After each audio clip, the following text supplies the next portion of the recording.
Hola, me presento. Es decir, que no me presento. Y voy a empezar comentando cuál es la intención con este primer vídeo.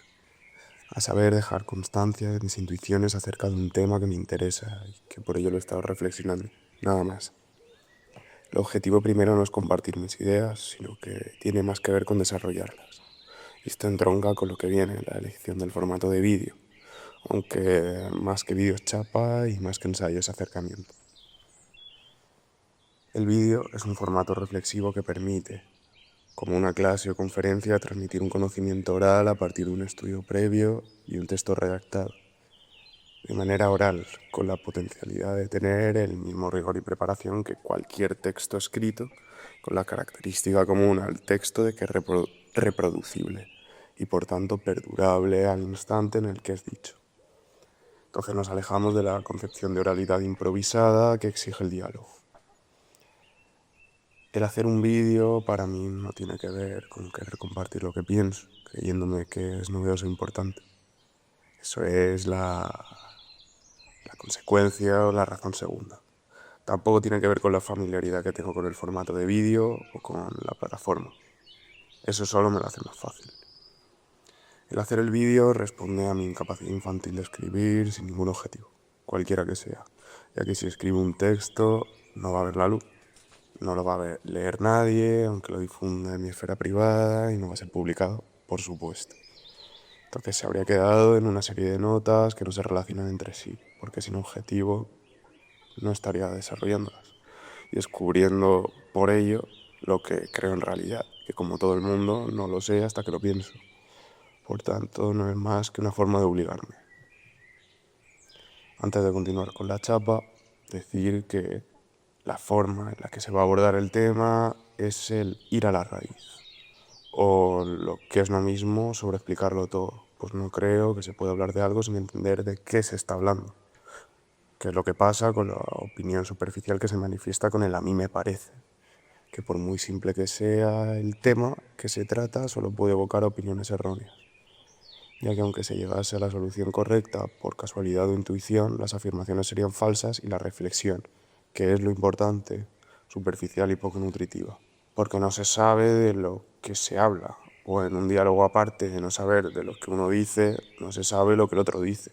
Y te ves hoy en día debates de geopolítica sobre conflictos entre estados que se alargan al infinito, sin siquiera haberse planteado los locutores los hechos históricos e incluso la motivación unilateral o bilateral que ha llevado al estallido bélico. Entonces esto es ridículo.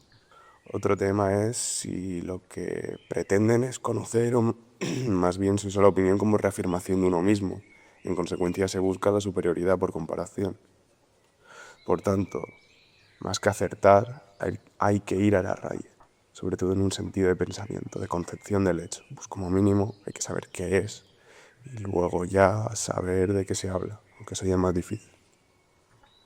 Bueno, el tema a tratar es la imagen. Y ahora voy a hacer una pequeña introducción, súper chorrada, súper de ensayo y todo eso, que es empezar por la etimología. Imagen viene de imago, del latín, que se define, se traduce, lo que sea como copia o imitación. Y esta palabra imago tiene una raíz indoeuropea que es aim, que significa copiar, o se traduce como copiar. También podríamos decir que la imaginación constituye la construcción de figuras mentales. Entonces, con todo esto, lo curioso es plantearse, entonces la imagen es un engaño, así como la forma platónica. La imagen es un engaño solo si se confunde con la realidad, si se consume de manera crítica y acelerada, como pasa en estos tiempos. Entonces, al reconocerla como construcción, es decir, sabiendo que ha sido confeccionada y por ello la manera de que constituya por sí misma un valor de verdad recae en la forma de consumo, pues partiendo de que es una ficción y de que la verdad se construye a partir de la suma de ficción y realidad, hay que asumir su ambigüedad y contraponerla a la realidad, teniendo entonces un valor que no es ni mayor ni menor al de la realidad en esta fórmula. Esto al final viene a partir de una teoría de la verdad en referencia a la ficción y a la realidad que articulé picando de diferentes autores y removiéndolo con mis intuiciones. Eso ya se explicará en otro momento. O a lo mejor no. La imagen es un formato de comunicación a partir de arquetipos comunes asumidos. Exige decodificación.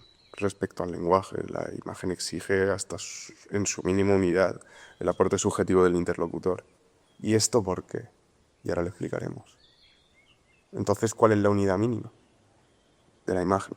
No existe, no hay mínimo, por lo que no existe analfabeto visual y desentrañar la imagen solo requiere de voluntad. Esto al final lo que genera es la tensión entre sintaxis y sensación, o como lo he llamado yo, la paradoja mínima de la unidad. La imagen es un todo interconectado e indivisible, sus elementos no son como palabras por sí mismas, no tienen significado. Y los elementos son estos: la mirada, que podría resumirse como el encuadre y la escala, es decir, la definición de lo que se ve, la geometría de la mirada, la composición, cómo se relacionan los elementos, el peso visual y sus jerarquías, las características, que esto ya son pues elementos visuales que ya pueden ser físicos o digitales. Podríamos decir la luz, el color, los artefactos en la imagen como el grano o el ruido. Esto hablando obviamente de la imagen fotográfica. En la pintura es más o menos lo mismo, pero aquí en características pues ya estaríamos hablando, en vez de artefactos, pues estaríamos hablando de pinceladas. Aquí pues vamos a contraponerlo al lenguaje verbal. El lenguaje verbal es analítico y aditivo. Sin embargo, la imagen no se puede analizar como lenguaje verbal. Se percibe y se interpreta. Su naturaleza es sensible y dinámica. Es decir, tú en un lenguaje verbal, cada elemento se va añadiendo al siguiente elemento. Sin embargo, en la imagen es la imagen y ya está. Un grano en una fotografía no es nada. Así que sin tener toda esa imagen completa no constituye nada por sí mismo. Y esto, claro, genera de manera inevitable un hipersimbolismo. Es decir, una cantidad de significados imposible para justificar la imagen. Como por ejemplo, esto pasa mucho en el arte contemporáneo, que yo, la perspectiva que tengo a partir de esto es como bastante crítica. No lo compro. O para dirigirla hacia el discurso propio. Y esto pasa sobre todo en los medios de comunicación. Vamos a poner de ejemplo la televisión.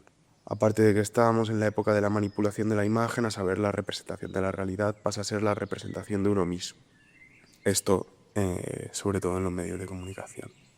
Y entonces este hipersimbolismo se puede dividir en dos vertientes, que es la del arte contemporáneo, que sobreexplica, intenta generar símbolos donde, así como de manera un poco cuñada se podría decir, donde no los hay, que lleva al relativismo, es decir, todo es susceptible de significar todo, entonces todo significa todo, entonces todo vale nada, básicamente. Es como la consecuencia lógica. Y luego el tema de los medios de comunicación, que es lo que decía Roland Barthes, no sé francés, con el término anclaje. Obligar a la imagen por autoridad a tener una única interpretación.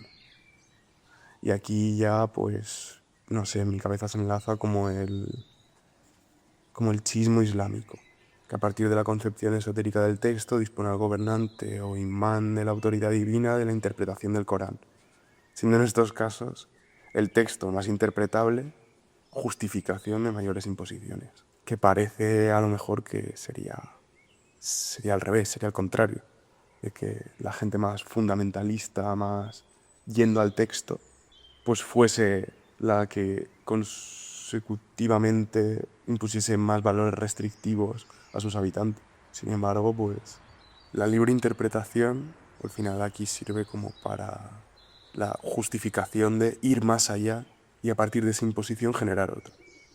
Bastante curioso, la verdad. Entonces, ¿por qué usar la imagen para transmitir si no se busca manipular o dirigir a partir de una falacia de autoridad? Yo aquí he apuntado 3 cosas, seguramente ya más, pero yo he apuntado 3 cosas, que son las que me han venido a la cabeza o las que yo considero importantes. La primera, la ambigüedad de la imagen construye el pensamiento complejo, más complejo que el expresar en palabras. El segundo punto, el autor no debe interpretar su imagen.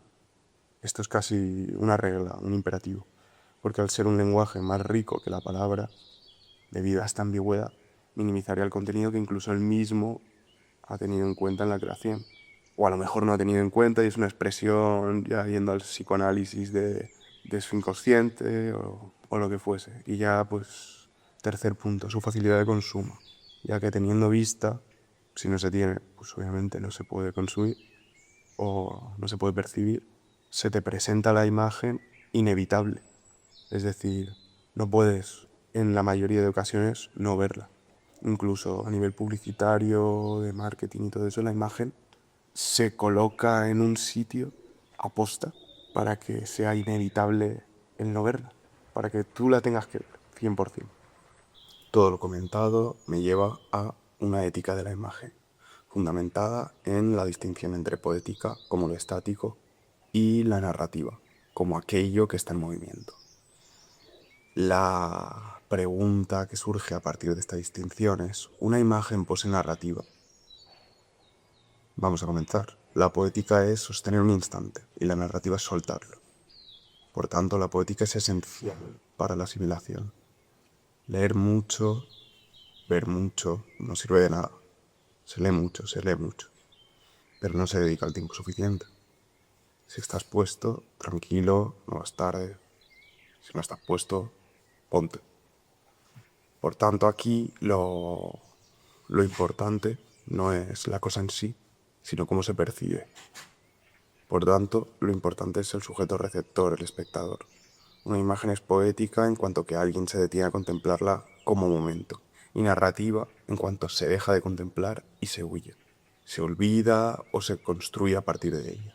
Hemos dejado de dar valor a las cosas en sí mismas para ponerlas en relación con el desenfreno irremediable de la vida actual. Por ello, la unidad fundamental de medida es el tiempo. Un tiempo que en una imagen estática o un movimiento tiene en primera instancia que venir dado por la experiencia de ver esa imagen. Pues aquí no tenemos en cuenta el tiempo propio de la obra, que estará determinado a raíz del movimiento, a partir del vídeo, ya que en una imagen estática, en un instante, el tiempo de focalización en ella no viene impuesto por la obra, sino que depende exclusivamente de la voluntad del espectador. Por ello, es decisión del espectador generar ese instante poético en base a la obra, o por consecuencia continuar con la narrativa. Pues al ser el tiempo narrativo determinado por la mirada externa a la obra, se puede construir a partir de la obra, generando una interpretación o imaginando el tiempo pasado o futuro del instante plasmado. Aunque en sí esta narrativa se define como la consecución de actos, por tanto, la vida misma. Se deja de contemplar la imagen y se pasa a hacer otra cosa. Eso es en sí tiempo narrativo. El segundo tiempo viene determinado por la obra y es aquel que por características de la obra misma impone un tiempo determinado para su visualización, llegando al término visionado. Un visionado viene impuesto por la decisión del autor de dotar de cierto tiempo a una u otra imagen, generando relaciones entre ellas que solo pueden darse en el tiempo completo que se ha decidido para la obra. Por tanto, aquí el primer tiempo viene cortado por la mano del autor, que impone. Sin embargo, esa voluntad que exige el mantener el visionado sigue estando, en consecuencia, en manos del espectador. Siempre tiene esa decisión. A partir de la distinción entre poética y narrativa, voy a introducir el término simbolismo. En la relación entre simbolismo y poética en el cine, la poética ha sido, y esto también ha pasado en otro tipo de manifestaciones artísticas, la poética ha sido mal entendida como simbolismo. Esto quiere decir que se ha entendido como sintetización de significados en la mínima unidad, cuando la poética, sin embargo, es lo contrario. Es la ampliación temporal de una unidad mínima o momento. Entonces, en simbolismo es la síntesis, que comprime y empaqueta significados. En consecuencia, el objeto no importa por su apariencia, sino por lo que representa, pues su contenido se halla oculto. La poética en apariencia es su antónimo, porque no comprime el tiempo, sino que lo dilata. La propia obra y la perpetuidad de la mente, generando en el espectador que habite la duración absoluta de ese instante. El simbolismo genera palabras y la poética experiencias puras. No obstante, y contradiciendo su oposición, estos dos momentos pueden generar un momento sincrónico, pueden y deben coincidir.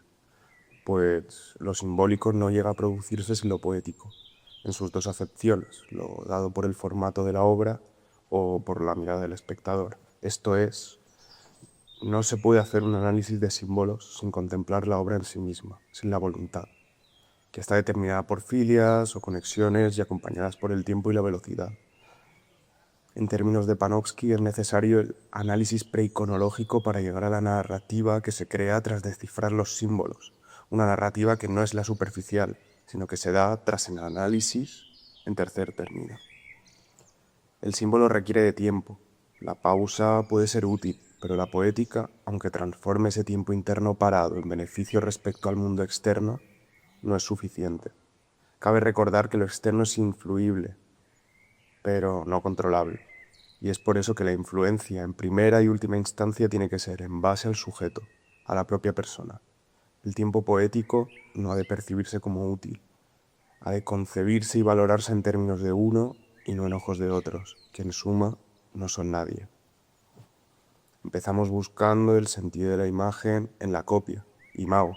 Descubrimos su falta de código, denunciamos su manipulación mediática y la tiranía del tiempo acelerado. Buscamos la poética como dilatación del instante frente al símbolo empaquetado, para finalmente comprender que la verdadera resistencia de la mirada no es un proyecto para transformar el mundo, sino un acto íntimo de soberanía. El tiempo poético no se mide en la balanza de la utilidad ni bajo el juicio de los demás. Es la reconquista del sujeto que decide habitar su propio presente sin rendir cuentas a nadie.